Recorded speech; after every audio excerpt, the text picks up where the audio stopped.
बंगाल की राजनीति में बड़ा धमाका, ममता बनर्जी को लगा बड़ा झटका। महापौर समेत 30 टीएमसी पार्षदों ने दिया इस्तीफा। सीएम शुभेंदु अधिकारी का बड़ा एक्शन, टीएमसी नेता ने ही खोल दी अब ममता बनर्जी की पोल। पश्चिम बंगाल में सरकार बदलने के बाद सीएम शुभेंदु का एक्शन हर मुद्दे को लेकर जारी है, चाहे फिर वो भ्रष्टाचार हो या फिर बंगाल की जनता को लूटने वाले नेता हो।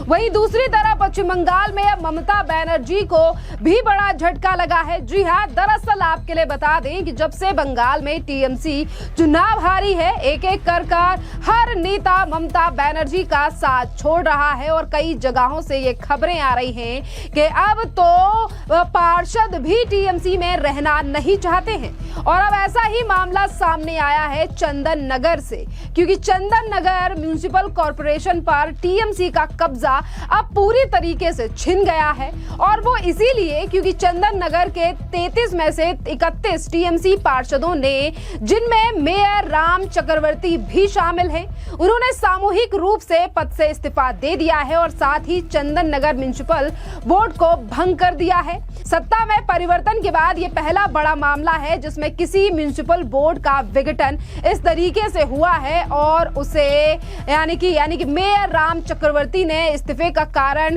कहा है कि सत्ता बदलने के बाद विकास कार्य रुक गए हैं। शहरी विकास विभाग की सख्त ऑडिट और फंडिंग पर रोक चलते के प्रति हमने ये जवाबदेही देना मुश्किल हो गया है। पर आपके लिए बता दें कि अभी तक जिस तरीके से बंगाल में भ्रष्टाचार हो रहा था, म्युनिसिपल कॉर्पोरेशंस में राज्य सरकार के द्वारा पैसा तो आ रहा था पर जनता के लिए काम नहीं हो रहे थे।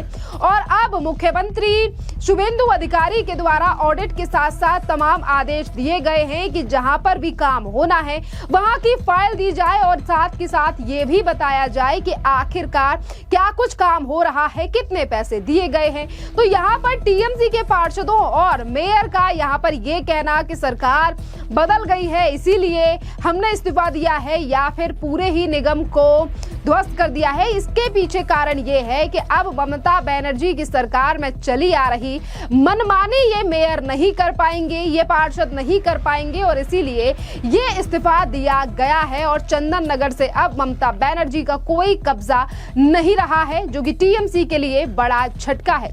और ये मामला सिर्फ चंदन नगर ही नहीं, पूरे राज्य में कई निगमों और बोर्डों में टीएमसी पार्षदों का सामूहिक इस्तीफा देखा जा रहा है। भंदेश्वर, उत्तर बैरकपुर, कांची कपाड़ा, डायमंड हार्बर समेत कई जगहों पर 100 से ज्यादा टीएमसी के अभी तक 100 से ज्यादा पार्षद इस्तीफा दे चुके हैं, जो ये माना जा रहा है कि इससे टीएमसी को भारी नुकसान है और ममता बनर्जी की टीएमसी अब टूटती जा रही है।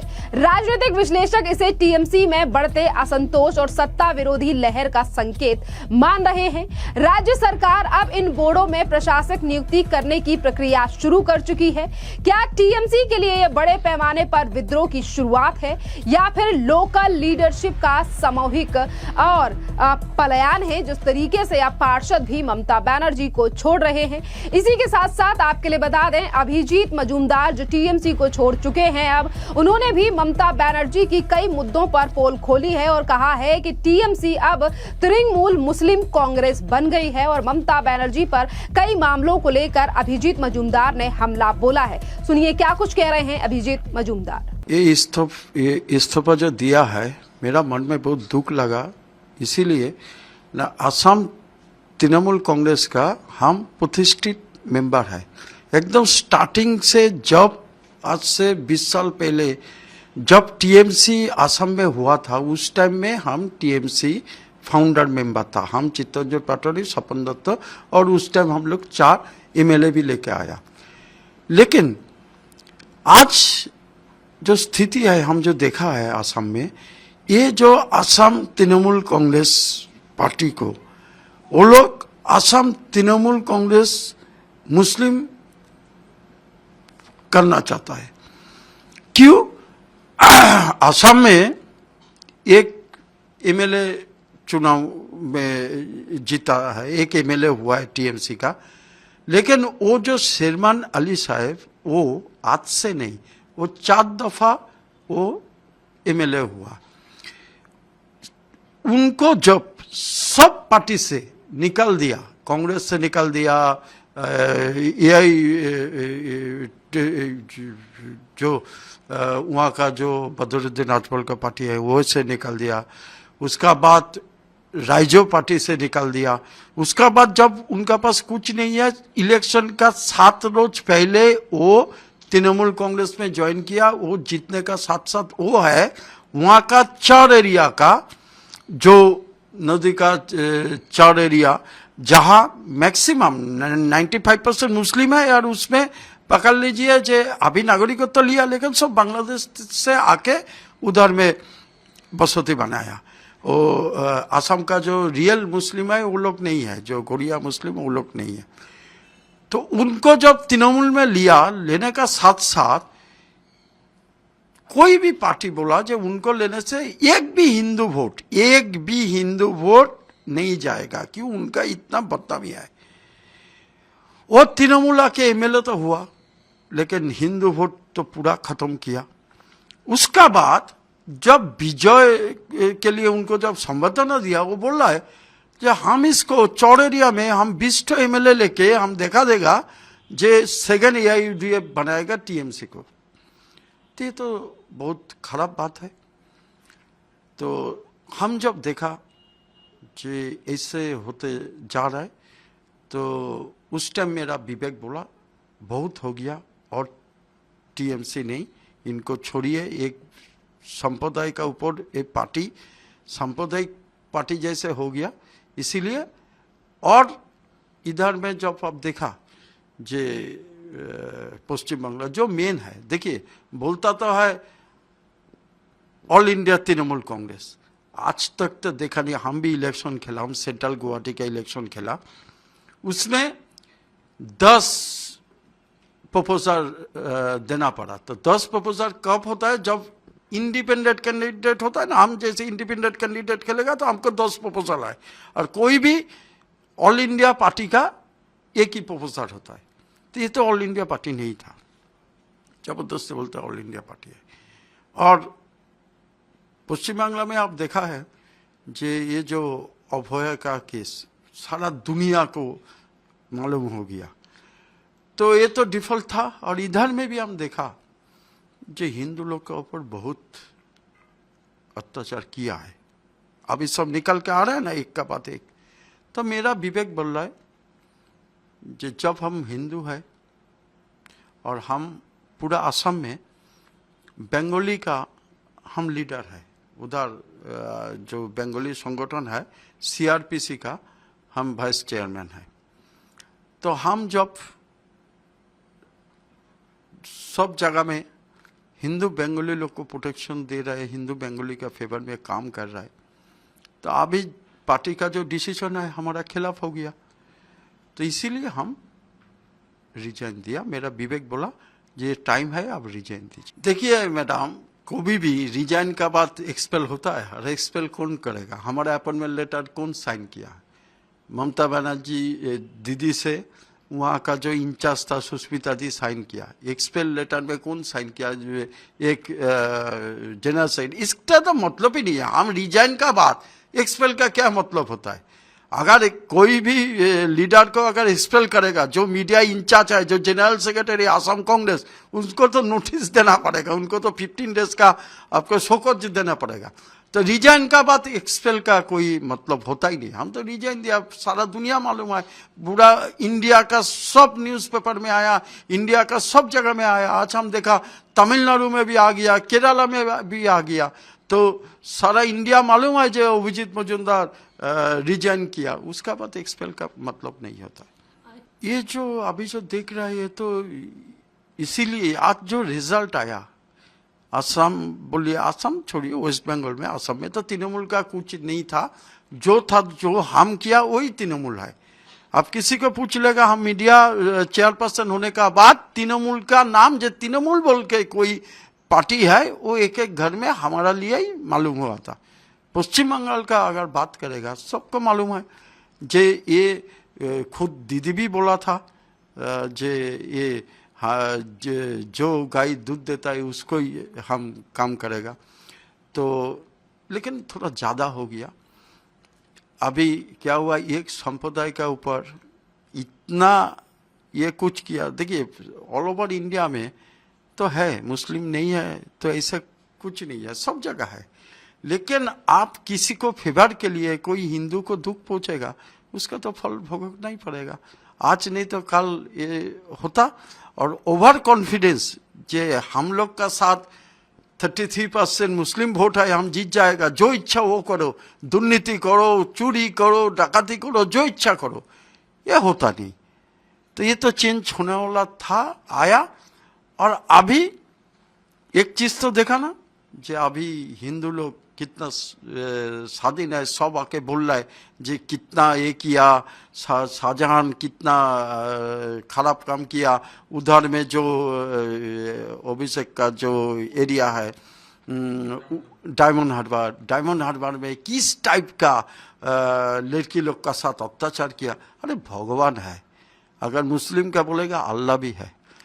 तो जब अल्लाह भगवान देख रहा है जो इस टाइप का अत्याचार हो रहा है, इसका फल तो भोगना ही पड़ेगा। और भगवान का खाता में आपको बोल रहा है इतना जो अत्याचार किया, इसका फल भोगना पड़ेगा। देखिए ये तो इंडिया का इकोनॉमी बोलिए और हमारा पश्चिम बांग्ला का, वेस्ट बंगाल का जो बंगाली जो इधर का जो नागरिक है, वो लोग को तो डिप्राइव किया ही है।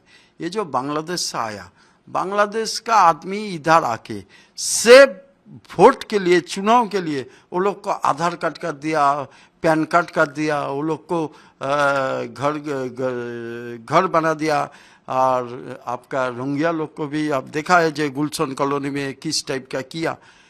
तो ये तो बहुत खराब बात है। ये माने हमारा देश के लिए भी बहुत खतरा है। पश्चिम बंगाल का जो नागरिक है, वो लोग का जो चीज वो लोग के लिए होना चाहिए, वो भी डिप्राइव हुआ। ये तो कोई नहीं मानेगा। और ये अगर सिस्टम जो किया है, उनको अच्छा पनिशमेंट होना चाहिए। और देखिए ये लोग बोलता है अरे बॉर्डर तो अब भी सुना है, हम लोग भी सुना है, जो बॉर्डर तो सेंट्रल गवर्नमेंट का अंडर में है। आप जमीन देगा, आप बेड़ा लगाने देगा, तब ना सेंट्रल गवर्नमेंट आएगा। अभी सेंट्रल गवर्नमेंट कैसे आएगा? आप अगर जमीन नहीं दिया, कुछ नहीं दिया, और आप लोग का पुलिस भी उधर में खड़ा रहता है। और आप लोग अगर अपना आदमी को बाहर का, बांग्लादेश का, रोहिंग्या का ले आके आप अपना एड्रेस लेके कोई जगह बस्ती बना देता है, इसके लिए तो हम लोग डिप्राइव हुआ। वेस्ट बंगाल का आदमी डिप्राइव हुआ। असम में भी इस टाइप का ट्राई किया था, लेकिन वहाँ का चीफ मिनिस्टर बहुत सख्त कदम लिया। तो अभी तो देख रहा है एक एक करके सब भाग रहे। क्यों भाग रहे हैं? अगर तुम यहाँ का नागरिक है, क्यों भाग रहे हो? वो लोग तो खुद ही बोल रहा है हम लोग चुनाव में भी वोट दिया, राशन कार्ड भी है, और वो जो इधर जो मिलता है लक्ष्मी भंडार, वो भी मिलता है। अब देखो 25 से 30 लाख लक्ष्मी भंडार फॉल्स है। कोई लड़का लोग को भी लक्ष्मी भंडार मिलता है। ये होता नहीं। ये हमारा इंडिया का इकोनॉमी के लिए बहुत खतरा है। देखिए ये जो बोलता नहीं, ये ऐसा बात नहीं है। इधर का नेता लोग भी कंप्लेन किया। ये जो आईपैक है, आईपैक क्या है आप पता कीजिए तो, जो साल में कितना रुपया आईपैक का पीछे खर्चा करता है। मेरा जो आइडिया है जो मिनिमम 500 करोड़ आईपैक को साल में देता था। किस लिए? ये हम आपका टैक्स का पैसा है। ये अगर बिजनेस करना है अपना पैसा से करो ना। और ये जो इधर का जो देखो दीदी ये पार्टी को लेकर आया 35 साल सीपीएम शासन का बाद। हम भी दीदी जब कांग्रेस में था, हम भी उनका साथ में था। हम भी इधर स्टूडेंट पॉलिटिक्स किया। हम छात्र परिषद का सेक्रेटरी था, हम सिटी कॉमर्स का प्रेसिडेंट था। तो दीदी जब पार्टी को लेके आया था तब क्या बोला था? दीदी जब पार्टी को लेके आया था तो पार्टी के लिए काम करना चाहिए, पार्टी के लिए दीदी को सब मानता था। लेकिन दीदी का जो मातृप्रीति है, जो आप देखा है अभिषेक, ये जो आईपैक सबको मिसगाइड किया। आईपैक क्या बोला था? आईपैक का अंदर का रिपोर्ट है, बोला दीदी आप जीत जाएगा। जो जगह में 20,000 वोट से हारेगा, आईपैक का खुद का रिपोर्ट है, वो जगह में भी वो लोग फॉल्स बोला ये जीत रहा है। तो इसीलिए ये परिणत हुआ। अभी जो आज का डेट में जो सिचुएशन है, तृणमूल कांग्रेस का एक बोर्ड भी रहेगा क्या, वो प्रश्नबोधक चिन्ह है। सीपीएम का तो ठीक है, तब भी 35 साल बाद धीरे धीरे करके गया। आज का दिन में आप देखिए, अभी को भी हिस्ट्री में, इंडिया हिस्ट्री में कभी देखा जे दूसरा पार्टी आने का बाद पूरा पौरसभा चला गया। चंद्रनगर पौरसभा का जितना ये है इलेक्टेड वोट है, सब रिजाइन किया। इसका मतलब है जे वो लोग को भी मालूम हो गया जे तृणमूल कांग्रेस खत्म हो गया और ये दोबारा उठ नहीं पाएगा, चाहे जितना ट्राई करने का बाद। ये मेरा व्यू है जे उठने के लिए एक पार्टी जाने का बाद जब वो पार्टी आएगा, उसके लिए बहुत कुछ होना चाहिए, उसका प्लानिंग होना चाहिए।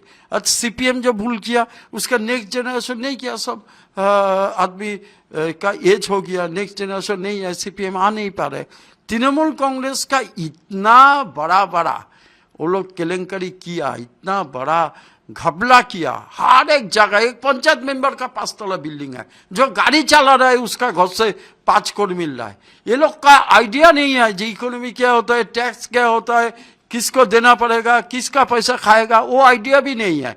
तो इसीलिए ये पार्टी रिवाइव करना बहुत ही मुश्किल है और ये पार्टी रिवाइव नहीं करेगा। आप हिंदू बोलिए, मुस्लिम बोलिए, मुस्लिम लोग भी आजकल समझ गया जो तृणमूल पार्टी बहुत चोरी किया। इसीलिए मुस्लिम लोग का देखो, एक कॉलोनी में सोचो फुल मुस्लिम है, 90% मुस्लिम है, वो देखेगा 90% में सोचो 1000 मुस्लिम है, देखेगा जब 5 आदमी बहुत कुछ कर लिया, चोरी कर लिया, डकैती कर लिया, घर बना लिया, 50 पे घर ले लिया, हजार करोड़ रुपया लिया और बाकी 950 आदमी कुछ नहीं है, तो वो लोग भी तो सजग है। अभी मुस्लिम वोट भी नहीं मिलेगा। अभी उनका साथ प्रशासन है, धरना में बैठेगा। वो जब धरना में बैठता था, अब तो देखा कलकत्ता पुलिस का जो डीजीपी था राजीव कुमार, वो भी धरना में चला गया। ये कोई प्रशासन को लेके, पुलिस को लेके जिस टाइप का खेला, अभी धरना में बैठने दो ना। उनका साथ अभिषेक छोड़ के और कोई नहीं रहेगा, बैठने दो। कोई है आपको लग रहा है? कलकत्ता कॉर्पोरेशन का सब रिजाइन कर दिया। इतना चोरी किया, सब चोट बोल रहा है, सबको पिटाई हो रहा है। अब अभिषेक का देखिए, जे एक 40 साल का लड़का घर में एक्सकेवेटर है, घर बनाया 100 करोड़ का, कहाँ से आता है पैसा? वो कहाँ जवाब देता है? ये इतना दिन से ये सेंट्रल गवर्नमेंट का भी गलती है। अगर हमारा इनकम टैक्स बा सीबीआई बा ईडी पहले से ही सजग होना चाहिए, इतना दिन तो क्यों चुप था? एक लड़का जिसका पीछे 1000 पुलिस चलता था, क्या है वो? इंडिया में लड़का नहीं हुआ और कोई मंत्री नहीं हुआ। हमारा दोस्त था सुशील कुमार शिंदे, एक होम मिनिस्टर, हम खुद देखा है। जिस रोज सुशील कुमार शिंदे इलेक्शन से हार गया, सेकेंड डे उनका जो क्वार्टर है, second day with in 24 hours quarter को खाली किया। बोले इधर में हम नहीं रहेगा, हमारा टर्म्स खत्म। पुलिस कितना था? एक home minister Sushil Kumar Shinde, former home minister, जब असम में आया था, हम उनका साथ गया था कामाख्या में। 2 पुलिस, सिर्फ 2 कांस्टेबल पुलिस था और कोई नहीं था। और ये जब इधर से इधर चलता है, हजार पुलिस। अरे ये किसका पैसा है? ये प्रशासन को लड्डू का माफिक खेल रहा है, उसको घुमा रहा है, तो इसका फल भोगना पड़ा। ये पार्टी मेरा आइडिया से कोई भी फिर दोबारा नहीं आएगा। क्यों? आदमी लोग मन बना लिया, सब देख रहे हैं ना, अभी बोल नहीं पाया। क्यों? प्रशासन उनका साथ में था, जो इच्छा करो। अब जो मेसी आया, आप खुद देखा, प्रशासन साथ में था, हमारा पूरा दुनिया में बदनामी हुआ। तो ऐसा होता नहीं। देखो कोई भी गवर्नमेंट, आज सेंट्रल गवर्नमेंट बोलिए, स्टेट गवर्नमेंट बोलिए, कोई भी गवर्नमेंट ये नहीं है जो 20 साल तक चलेगा, 50 साल तो चलेगा। चेंज तो आएगा ही, लेकिन चेंज का साथ साथ ये भी है कि हम कुछ अच्छा काम किया, कुछ बुरा काम किया। ऐसा काम तो हम को भी वोटर लोग बर्दाश्त नहीं करेगा जो हम ऐसे काम किया जो एक स्टेट को बर्बाद कर दिया। एक को भी आम आदमी नहीं मानेगा। देखो हम लोग ही तो चुनाव में जीता था है। आम आदमी तो भगवान है, वो लोग का वोट से ही तो आता है। आप देखेगा एक एक गांव में अभी जो पिक्चर आ रहा है, एक को मार रहा है, औरत बोल रहा है मत मारो, हमारा हस्बैंड का हाथ पर काट दो तो भी उनका जिंदा रखो, हमारा बच्चा लोग है। कितना दुख का बात है। इस टाइप के सिनेमा भी नहीं हुआ। और एक तो गलती जो सबसे बड़ा गलती किया, कोई नहीं बोला भगवान को भगवान मानना चाहिए। भगवान को भी खिलौना नहीं होता है। आज जो जगन्नाथ मंदिर किया मेरा पास, हम जब दीघा का जगन्नाथ मंदिर हुआ, टीवी 9 से हमको बोला जे जगन्नाथ मंदिर कैसे है, बहुत अच्छा हुआ। हम बोल दिया हाँ अच्छा ही हुआ, वेस्ट बंगाल में जगन्नाथ मंदिर किया। ये हम लोग का बहुत सुविधा है। पुरी से फोन आया, मेन पुरोहित मेरे को फोन किया, तुमको हम पुरी में घुसने नहीं देगा। हम उनको पूछा क्यों, बोला आप सोचो ये पुरी धाम है, जगन्नाथ धाम है, ये आज का नहीं है, ये हजार हजार वर्षों का पुराना है। इसका एक आपको मालूम है ना, पुरी में नीचे से ये चूल्हा जलाते ऊपर में खाना होता है। इसका एक तो आत्मा है, विष्णु का आत्मा है। तुम वहां से आके बोल रहा है ये पुरी धाम, जगन्नाथ मंदिर बनाओ ना, सबसे अच्छा है। लेकिन आप ध्यान में रखिए, जिस रोज से ये पुरी धाम बोल के दीघा में जगन्नाथ मंदिर बनाया, उसी दिन से आप थोड़ा पता कीजिए, उसी दिन से इनका पतन स्टार्ट हो गया, उल्टा पतन आ गया। आप देखिए, और ये होना ही है। सबका ऊपर भगवान है, सबका ऊपर अल्लाह है। ये जिस टाइप का काम किया, इसका परिणति जो आज हुआ, ये खत्म।